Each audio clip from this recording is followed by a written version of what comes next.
Alright, good morning everybody. A lot of stuff going on in the shop. We'll probably do a video on this here in the next couple weeks. But let's see what we're working on today. Alright, this is one of those things that we're going to be working on. This is the transmission tunnel cover. So last night before I went in for the evening, I went ahead and I covered this with foam. So we've got some black vinyl that's going to go on that hopefully sometime today. We have the windshield for our Mk4 prototype right here. We're going to get that unpacked. We're going to get it all prepped and ready to go into the car today as well. So let's see, get some lights going on here. Alright, so one of the first things we're going to do is we're going to take some painter's tape. We're going to cover this area right here with some painter's tape just in case. Mrs. IE427 is away from the shop right now, so I don't know that I'm going to get any help from her today to put the windshield in, so I'm going to be going solo. I want to make sure I don't scratch any of this. So we're going to cover these areas around where the windshield posts are going to go with some painter's tape, get them all prepped. The next thing we're going to do, we're going to go over to the assembly manual. Now I have a lot of this stuff highlighted or notes written in my original Mk3 assembly manual. So the instructions in the assembly manual are kind of vague. You know, it says position the window post down into the slots, you know, etc. I've made some notes on here so I know exactly how to do this and not have to do it over and over repeatedly. The windshield arms, the two arms that come down and mount to the chassis, are too long.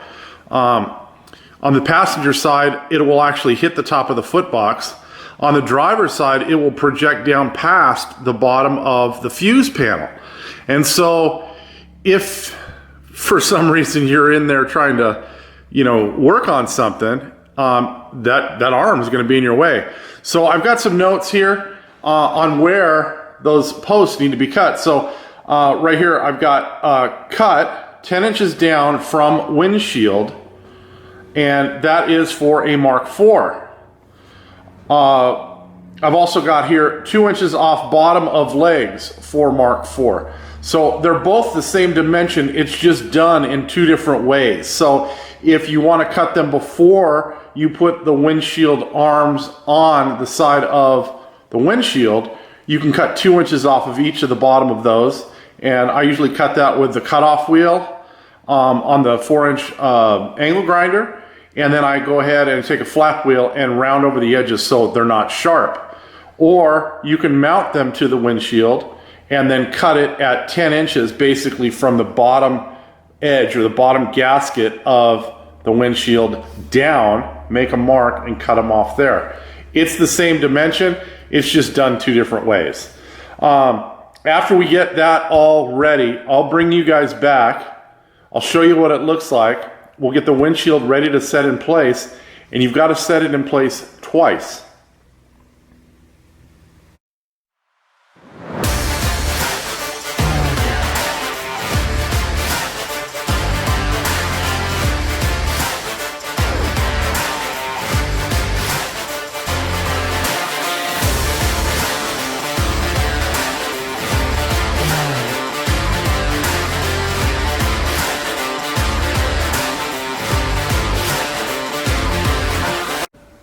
We got the fuse panel pulled down. I'm going to try to keep our headlight panel in place and see if I can get to the bolts without pulling that out of the way.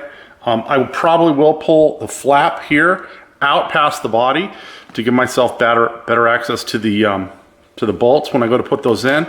But outside, I've actually got the transmission tunnel cover all covered now. So the vinyl is on it. I've got everything looking really good. This is one of those things that's just easier to put in before the seats go in for the final time. So here you can see I've got, it's hard to see on this table, I've got the tunnel cover all covered with black vinyl. This black vinyl I get from my upholstery supplier out here, and it's a dead-on match to the factory 5. vinyl and leather, and then I picked up some foam while I was there yesterday. You can see I've got all the pie cuts on the back to hold it all in place, but that'll go in before the seats.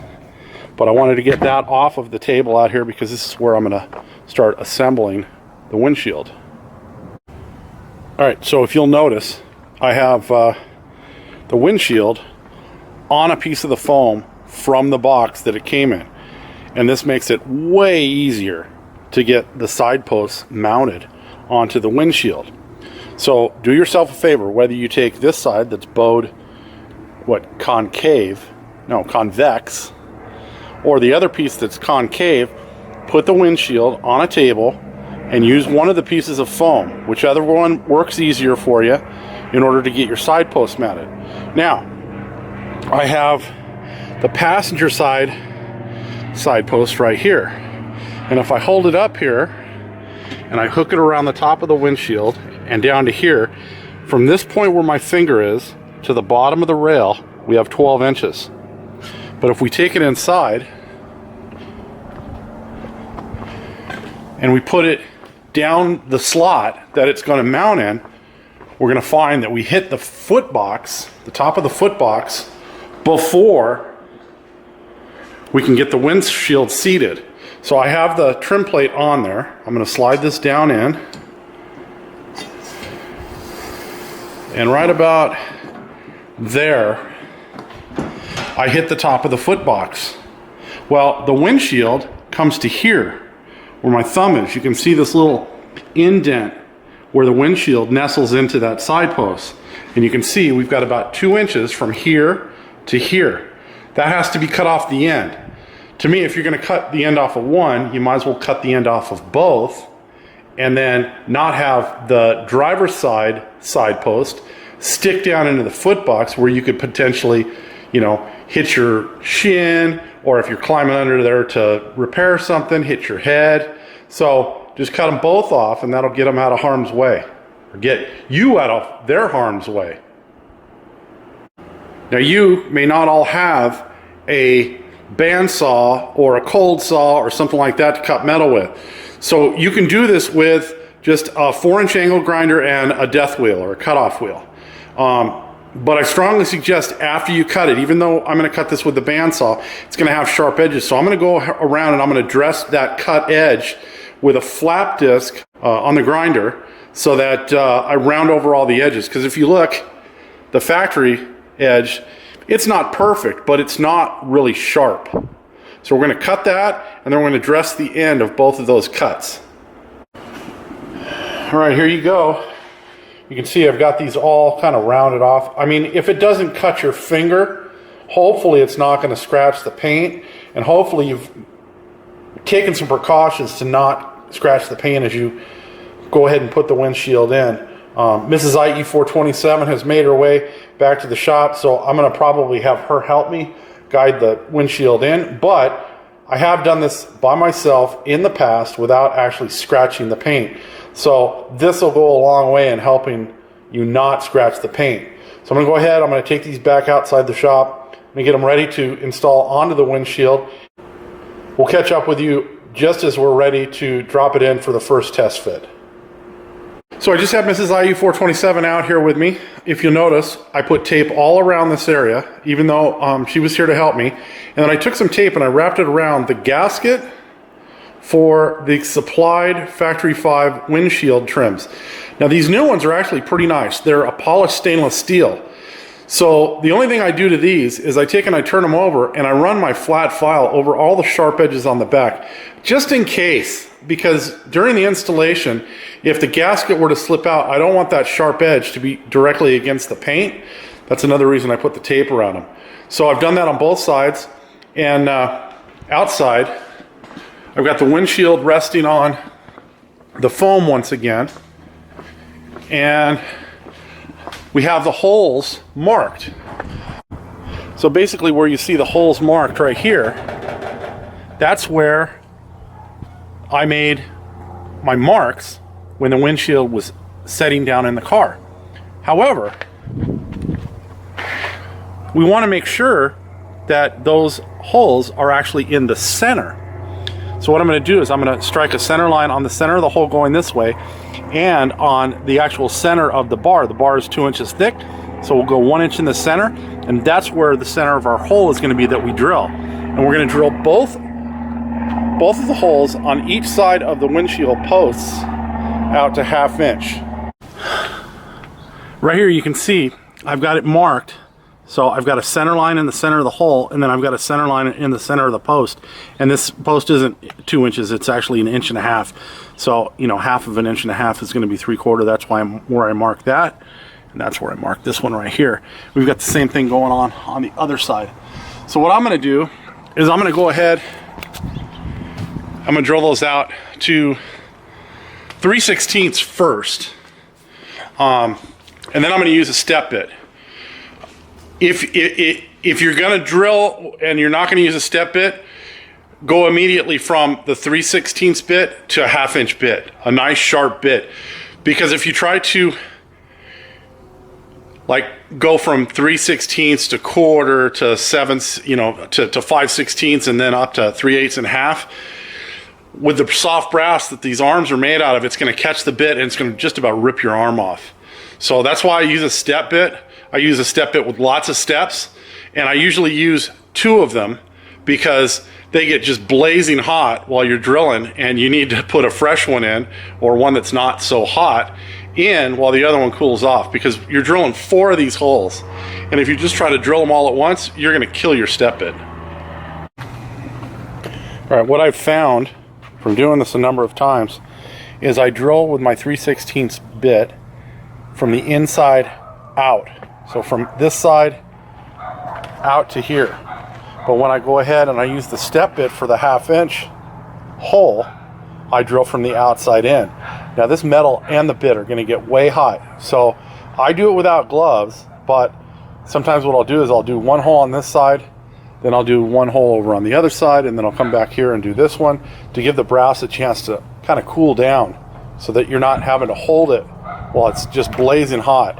But these went actually through pretty quick. I had a nice sharp step bit and they went right through. I didn't have any trouble getting them in there, and you can see it's all ready to go back in the car. We should be able to fit this for the final time.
All right, so I quickly took some compressed air, I blew off the car, and then I threw some detail spray on the back of a terry cloth rag, quickly wiped that area because I wanted the windshield to go down on a clean surface. I didn't want to have to try to clean underneath it. The windshield is in for the final time. Make sure you put your finish plates on now. Now you'll be able to adjust them because they move around, you can see. But they have to go in beforehand so that you can get the windshield set in the proper place. Now the windshield's not bolted in, it's still loose. Now that Mrs. IE427 helped me get it in place, I'm going to go ahead and I'm going to get all the bolts in place. Now I'm going to start on the driver's side. I'm going to get the 2 bolts in here, and they are going to go directly against the chassis, and they're going to get snug. I'm not going to tighten them down really tight until I get the other side in as well. The other side, if there's any shimming to do, is going to be shimmed on that side. Reason being, it's just easier to get in over on that side. If you have to do any shimming, and generally what I'll do is I'll stack a couple of 1/2 inch washers, and then I'll tape them together with some foil tape and make kind of a flag out of the end so I can slide them in and hold them in place to get the bolt through. So that's the easiest side to get shims in. If you're shimming it on the driver's side, you're gonna have a whole hell of a lot of problems because there's just not enough space in there to get your hands in there. Where on the other side, you can reach in through the side vent and through the engine compartment. So basically you can send your left hand in through here, and your right hand can come in from here into the engine compartment, and you can put your shims in place, send your bolt through, and then put your nut on and get it started before you tighten anything down. So I'm gonna get that started. I'm gonna get that side in first, like I said, and then I'm gonna concentrate on getting this in and over here. All right, little trick for you guys. If you wanna make the installation a little bit easier on the driver's side, get you one of these telescoping magnets, stick the nylock nut on it like this, and you can insert it down the side here, and then you'll be able to get that nut started. You'll be able to hold it with the magnet, reach in underneath on top of the fuse box, and get both of those bolts started like that. Then you can reach your combination wrench in from this side and either a ratchet with a socket from the inside or a ratcheting wrench. I use the ratcheting wrench because I like the way it fits in there, but either will work. Now if you've got this vinyl dash, this plastic vinyl dash, it can be pushed right out of the way. See, I've just got it kind of pushed over. So just kind of push it out of the way. If you've got the aluminum dash that's covered in vinyl, you can actually take this and bend it down, and you can kind of fold it down and out to gain access to that area in there. Or if you've got it cut shallow enough right here, then you can just reach right in. But the carbon fiber dash is kind of the worst one because it's a little bit brittle, and so you have to be really careful not to over bend it. But you can move it over as well. We did the 25th anniversary with the carbon dash, and we were able to kind of get in there and bend it out of the way just enough to get that magnet in there to get the nut started. And then from there on, it's just a matter of getting a wrench over the flats of the nut, and then the ratchet or the ratchet wrench on the other side, and you're all good. I don't want to get too carried away with tightening everything down and then have to move it later. So I'm going to double check all that stuff is going to work, and then I'll give the windshield bolts a final tighten down. Now, I did not have to shim this side, and that doesn't happen very often. I think on the last 2 or 3 cars, I've had at least to add one flat washer in between the chassis and the windshield post in order for it to not have any type of tension on that windshield post on this side. This side kind of went right in, and it was right against the post, so I'm not going to question it. We're just going to go ahead and tighten it down, and I think everything's going to be fine. So I think that's it for this one. I hope that some of the things that I've given you in this video will help you install your windshield in your Factory 5 Mark IV. Like I said, the assembly manual is kind of just a guide, and you got to make sure that you kind of go through this process of thinking about exactly how all this stuff is going to fit together before you just dive in head first, because sometimes it'll catch you. There you go, windshield's in. Now I haven't done anything with the escutcheons right now. I'm going to do those escutcheons and the escutcheons around the roll bar, or the trims around the roll bar, all at the same time. I'll probably do those when I do the wind wings and the sun visors, because that's it's a nitpicky little job, but you got to take your time doing it so you don't scratch the paint. And so I like doing all that stuff kind of all in one day when I'm in a nice calm mindset. But windshield's in. I've got it snug on this side. That side's still loose. I got to tighten up the bolts, but I want to double check my angle, and I want to make sure that I have enough room for my windshield wipers. So I can still, at this point, I can move the windshield back or forward just a little bit at the base and give myself a little bit more room for the escutcheons, the rubber trims that go for the windshield wipers. Of course, the last thing to show is that we did get the vinyl covering on the transmission tunnel, and that's all looking good. So the shift boot can go in around the shifter now. The cup holders are in kind of temporarily. I'm going to put a little small rubber band around each of those just so that they can be installed and removed fairly easy if you know, those need to be cleaned, because those are stainless. They can be thrown in the dishwasher and be cleaned. But I think that's going to be it. As always, if you are enjoying the content here, please do the like, the share, the subscribe, all that kind of stuff. We'll see you next time. Have a great day.